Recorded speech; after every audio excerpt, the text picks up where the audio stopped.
If I was a patient that had something wrong with their pancreas, I would want to go to a specialist unit, not just a specialist individual, but a unit that can offer multidisciplinary care, which includes a surgeon that's experienced in the field, a medical oncologist, a gastroenterologist, a radiation oncologist, a radiologist, a dietitian, a clinical nurse specialist, palliative care physicians.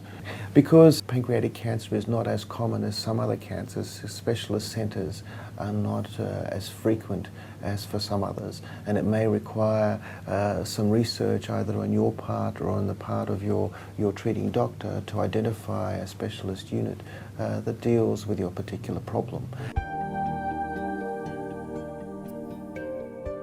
My name is Ken Cho. I've been a GP for nearly 45 years. I'm a gastroenterologist with an interest in pancreatic biliary disease, so an interest in diseases of the pancreas and the bile duct and the liver. I'm a surgeon who's specialised in pancreatic cancer for the last 30 years, and I'm now heavily involved in research in this area.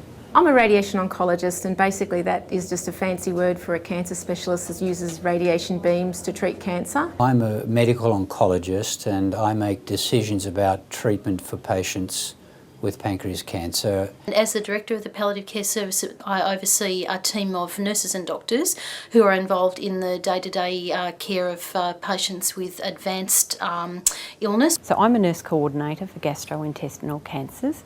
I'm a hospital social worker. I work with cancer patients. I'm a senior clinical psychologist in a cancer care unit, and what that means is I'm really part of the team of people that help people emotionally cope. It's important to get a dietitian to see you individually to work out what's right for you.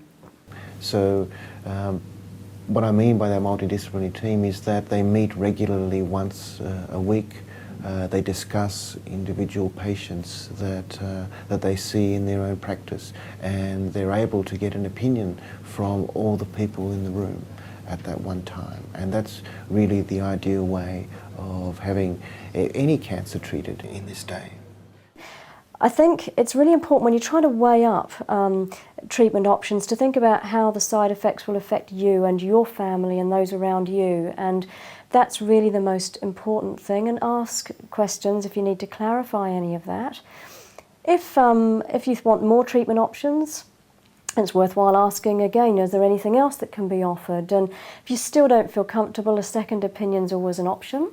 There may not be other treatment options available, but it can sometimes make people feel more comfortable to have asked. And specialists are very used to that. They know that these are important decisions, and the stakes are high for people. And often they're happy to make a referral themselves, or the GP can do that.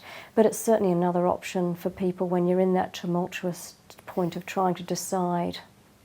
It helps having someone else there with you, because it can be really overwhelming. He hears things that I don't, or we will hear things a different way. We always suggest that if you have someone to bring with you to appointments, to doctors or to key members of the healthcare team, it's a good idea. You know, it's two sets of ears, and that helps. You pick up different information, and look, most health professionals that people see will know that information can go in one ear and out the other, and they need to repeat it, and you'll need to ask information again, especially if it's complex. So their treatment options will vary according to the stage of their cancer, and we will know that from the tests, the CAT scans or whatever other investigations they have, and then their specialist will outline their options to them. For people with a very early stage, surgery is an option. For people who have what we call locally advanced cancer, the options are less clear. Locally advanced means when the cancer is too big for surgery, but it hasn't spread to an advanced level around the body. And there's a lot of debate going on in the medical community now as to whether chemotherapy alone or chemotherapy combined with radiation is the best option there. For advanced pancreatic cancer, we do know that chemotherapy can improve quality of life. For some people, after discussion with their doctor, no treatment, but what we call supportive care may be the pathway they choose.